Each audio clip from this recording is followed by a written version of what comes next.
Salut à tous, bienvenue sur le stream.fr. Nous sommes lundi et donc nous sommes les premiers à ouvrir comme chaque semaine le bal de la semaine. Je suis avec Erwan. Erwan, comment tu vas? Ça va très bien, super week-end. Super week-end, très bon week-end.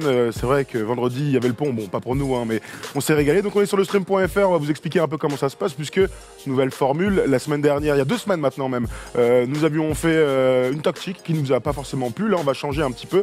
Donc voilà comment ça se passe, c'est 4 grands blocs sur 4 sujets d'actu ou des sujets un peu plus froid. Il y aura des petites virgules. Donc aujourd'hui, on va parler du jazz, on va parler d'Andrew Wiggins, j'allais dire n'importe quoi. On va en Jimmy Butler, de Joel Embiid aussi, Joel Embiid qui a des stats de MVP. Et enfin, des Wizards qui sont catastrophiques. Alors ce sera pas dans cet ordre-là, mais voilà les 4 gros sujets. Vous pourrez retrouver ces vidéos en replay, une par une, chaque sujet, une vidéo par sujet, ce soir sur YouTube. Et puis à la fin, juste pour le stream.fr, on fera un petit top flop de la semaine, tranquille. Bien sûr. Apparemment, tu vas parler de New York, Erwan. Bah, il faut en parler un petit peu. Hier, je les ai regardés, j'ai souffert. T'as souffert? J'ai souffert. Il y en a un autre qui souffre apparemment. Ouais, j'ai souffert aussi en regardant l'OM, mais on n'est pas là pour en parler. Ça sera vendredi dans le First Talk, dans le Class Foot. Allez, c'est parti pour le premier sujet. Ce sera sur Jimmy Butler. They do have a timeout. Decide not to use it. Curry, way downtown. Bang! Bang! Jimmy fucking Butler s'en bat les couilles. C'est un peu l'idée que j'ai en ce moment du joueur des Minnesota Timberwolves, puisque notre ami de Minnesota a donc décidé de vouloir quitter le navire, on le sait depuis l'été dernier. On a fait d'ailleurs une preview autour de ça. On pensait qu'il allait être évacué soit à Miami, soit à Houston. Ils sont encore dans la danse pour réfléchir à un éventuel point de chute, mais il est toujours là.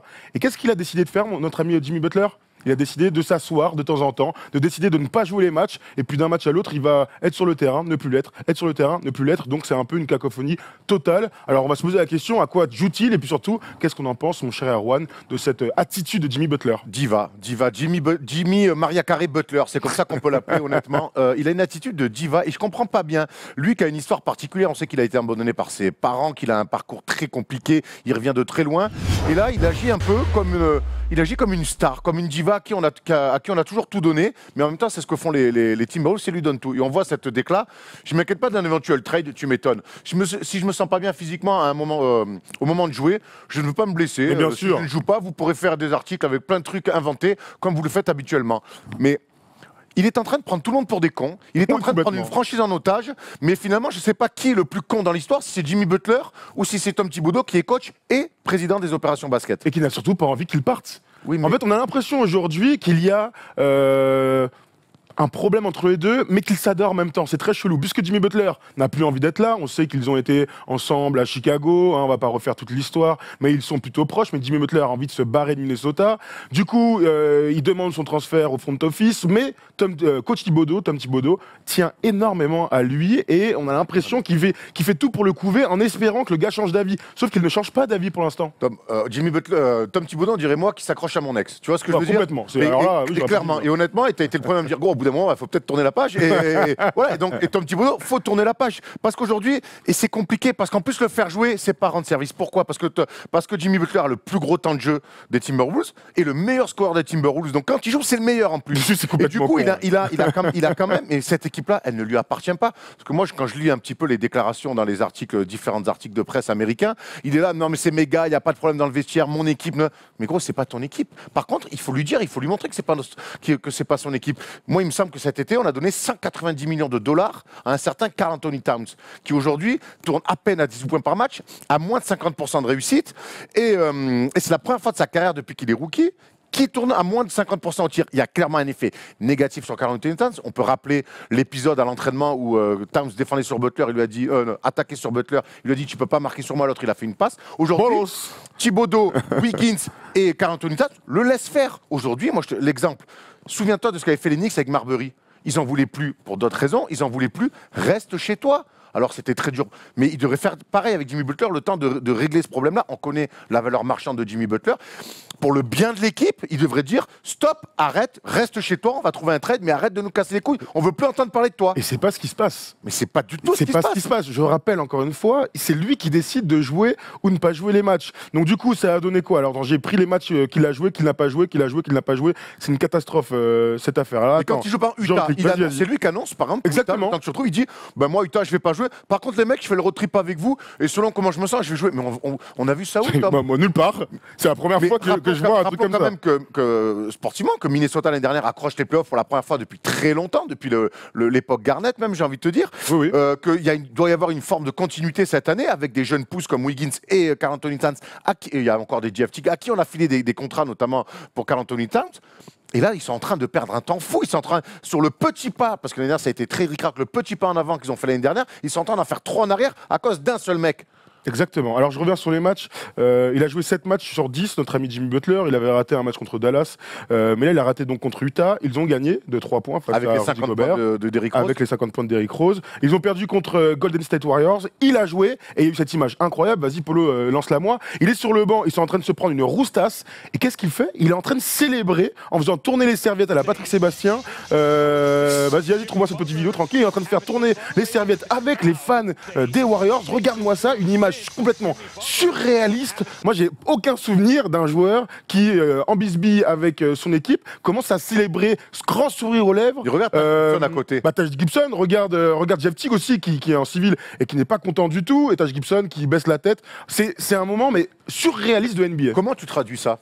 Et je fous de la gueule du monde. Ça veut dire moi, là, il pisse sur la franchise. Voilà, exactement. Alors, pour pas dire grosse chiasse sur la Voilà, franchise. c'est ça, On en est là, mais alors, malheureusement. non, pisse de vache. Hein. Ah oui, Tu sais, ouais, bien tuyau, fort, bien ouais. puissant. Elle fait mal, celle-là, tu la prends dans le fond, gros, Karcher, tu vois. Ah ouais, Non, mais oh. ça veut dire que je vous pisse dessus. De toute façon, c'est moi le plus fort de l'équipe. C'est moi qui suis All-Star en puissance. C'est moi le meilleur scoreur. Moi, en plus, quand je joue. Je suis le meilleur. Je joue quand j'ai envie. Ouais. En plus, c'est à moi à qui on donne le plus gros temps de jeu. Donc, je pense que, pour moi, l'attitude de Jimmy Butler est honteuse et on peut le qualifier de, en tout cas sur cette période-là, de merde, parce que c'est vraiment une attitude de merde qu'il a. Par contre, mais le pire dans tout ça, c'est Tom Thibodeau qui finalement quel discours il a avec les mecs avec qui il est très censé curieux continuer et avec ce mec-là qui doit gérer comme une espèce d'adolescente en crise qui vient de se faire larguer. Comment il arrive à avoir un discours crédible auprès des Karl Anthony Towns, Wiggins et autres joueurs de l'équipe, les Taj Gibson qui l'ont toujours suivi, qui ont toujours été des soldats, et tout en protégeant ce mec-là, parce que quand on voit les déclats de Thibodeau, se fait non, il a raté la prépa, donc faut pas qu'on lui tire sur la couenne, donc physiquement on en prend soin. Il le gère comme Tim Duncan en fin de carrière. Mais Jimmy Butler, on sait que c'est une force physique de la nature. Et qui peut largement faire des back-to-back. Oui, mais c'est pas un problème. Je crois que. On sait très bien. Est-ce qu'aujourd'hui, la faute, elle n'est pas finalement à Thibodeau et au front office des Wolves? Mais même, il y a un propriétaire chez les Wolves. Il a le droit de taper du. Je pense qu'à Dallas, par exemple, Tom, ça ne peut pas se passer. Peut-être. Ils ont eu le problème Rondo Avec il y a Mark quelques Cuban, années. donc pour pas Il y a eu des problèmes avec Rondo. Ils l'ont mis clairement de côté avec Carlisle. Mais moi, je me pose cette question. Quel est le discours de Thibodeau en interne? Quel est le discours du front office? Aujourd'hui, on a très peu de visibilité. En tout cas, par rapport à un éventuel trade de notre ami Jimmy Butler. C'est Houston qui tiendrait la corde. Miami, on en parle beaucoup moins, ils ont leurs problèmes à gérer. Mais Houston tiendrait la corde. Eric Gordon fait pas une bonne saison parce que tu as l'impression qu'il a tout ça en tête. Apparemment, il y aura un problème autour de Gorgui Dieng qu'ils aimeraient mettre dans le package et personne n'en veut du grand Gorgui, le grand Sénégaloche. Donc aujourd'hui, Jimmy Butler est sur le départ, mais le package ne va à personne. Pourtant, on imagine justement que Houston est très très chaud et que si Jimmy Butler arrivait, ce serait une super recrue. Alors, j'entends le côté, je veux récupérer le mieux contre Jimmy Butler. Le problème, c'est que pour l'instant, tu ne récupères rien et tu es un mec qui est en train de flinguer ta saison. Donc, on n'est qu'au début de saison. Je pense qu'ils peuvent encore sauver les meubles.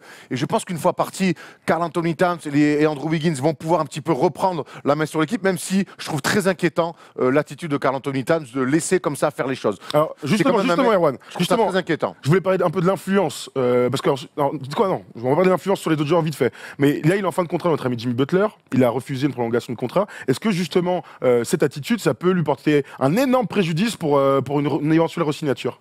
Bah, tu sais, moi, il y en a qui en parlaient aux Knicks au début. J'ai dit, là, j'espère que les Knicks ne vont pas se jeter dessus. Et ils ont eu la bonne idée de ne pas le faire. Ouais. Mais bien sûr que oui, quand même, ça se finit mal au boule. Ça se passe pas avec Rondo, ça se passe mal avec Dwayne Wade.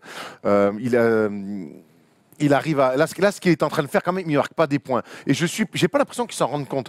Au bout d'un moment, dans le sport, t'as beau être le meilleur, enfin t'as beau être un super joueur, c'est pas le meilleur, mais t'as beau être un très bon joueur, All-Star en puissance, un mec à plus de 20 points, un fort défenseur qui fait gagner des matchs, qui n'a pas peur sur les money time, mais au bout d'un moment, quand tu fous la merde dans un vestiaire, il y a moyen de te griller. Et l'exemple typique, c'est les Warriors. Regarde comme ça marche, Warriors. Il n'y a pas une guéguerre d'ego, c'est un vrai groupe. Et pourtant, c'est une multitude de stars, c'est ce qu'on leur reproche un peu.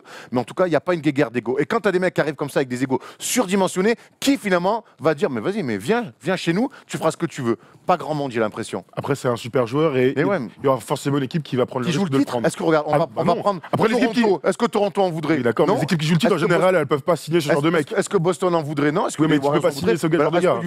Houston en veut?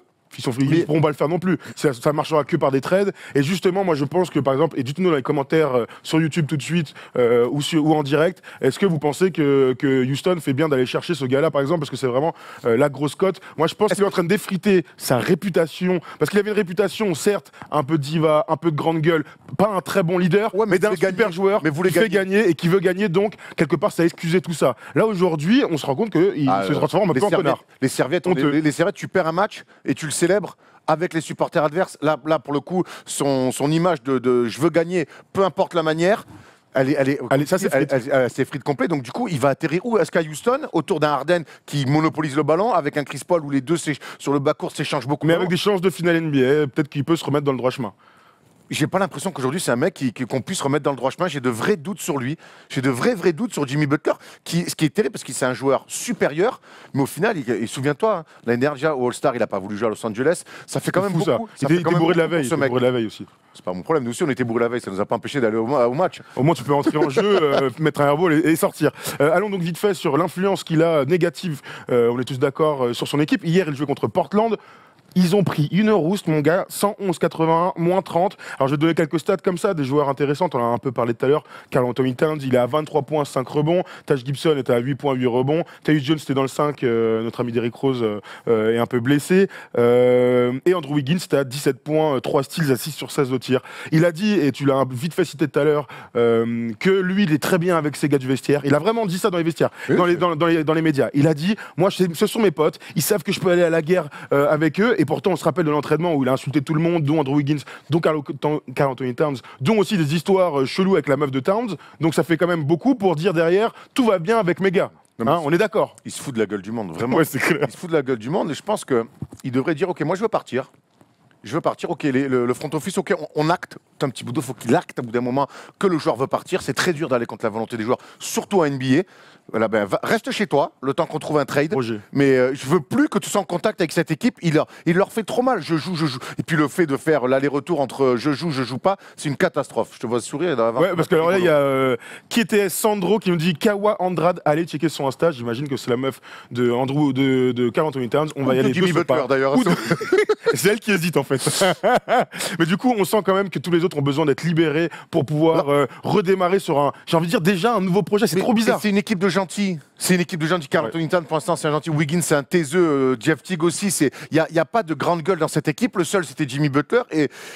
Et du coup, il en profite aujourd'hui et pas de la meilleure des manières. Il n'y a pas un mec pour lui dire, hey, gros, ferme ta gueule. Parce qu'aujourd'hui. Même que t'aies 20 ans ou pas, tu peux le dire. Pardon pour le langage, mais moi, c'est ça qui me choque le plus. Même un ancien comme Taj Gibson, capable de dire, hey, t'as tes raisons de vouloir partir, par contre, ce que t'es en train de faire, c'est de la merde. Mais tout ça, pour moi, c'est Thibodeau le principal fautif de tout ça, de laisser ce mec-là dire joue s'il te plaît, tu veux pas jouer, oh le prochain match joue s'il te plaît, par contre tu joues, je te donne 36 minutes. Mais non, ça peut pas marcher comme ça. Déjà, quand il tourne les serviettes, il doit prendre de la franchise, il a pris une amende et 3 ou 4 matchs de suspension. Ouais. Il faut être sévère. Il faut lui montrer que c'est pas lui le patron. J'ai l'impression qu'on parle du PSG, c'est une catastrophe.